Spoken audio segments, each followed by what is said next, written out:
Nagbabala ang NBI sa mga magda-download ng files ng PhilHealth na in-upload ng mga hacker online. Bukod sa may halo raw itong virus at malware, posible rin kasuhan ang magda-download. Saksi si John Consulta. Higit kumulang 100 milyong PhilHealth members na ang may datos na in-upload online ng grupong nang-hack sa ahensya gamit ang Medusa ransomware. Kabilang sa in-upload ang kanilang pangalan, address, kaarawan at civil status.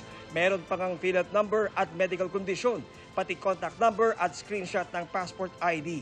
Base yan sa pagsusuri ng NBI Cybercrime Division sa datang in-upload online. Meron kami nakikitang at least tens of millions na mga personally identifiable information. Since nasa tens of millions na yung involved na PII na nakikita natin, I think every member ng PhilHealth natin should assume na somehow na-compromise na yung kanyang accounts.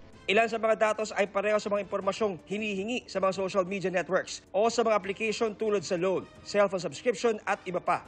Ilang hakbang kontra cyber attack ang mungkahi ng NBI. Kung password lang yung papalitan natin, may tendency pa rin na maging potential target ka kasi nandun pa rin yung email mo. Mas maganda palitan mo na lahat yung credentials. Try to contact your banks.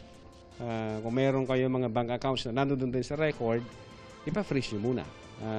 And then eventually, papalitan nyo na. Huwag na ring silipin o i-download ang mga in-upload na files na ayon sa NBI ay hinaluan ng virus at malware.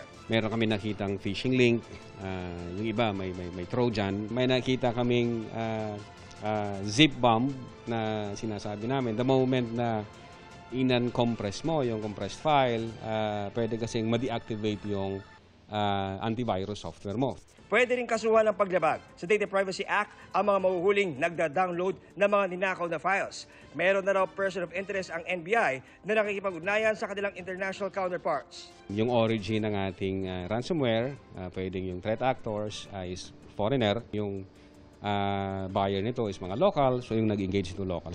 Para sa GMA Integrated News, John Consulta, ang inyong saksi. Mga kapuso, sama-sama tayong maging saksi. Mag-subscribe sa GMA Integrated News sa YouTube. Para sa mga kapuso abroad, samahan niyo kami sa GMA Pinoy TV at sa www.gmanews.tv.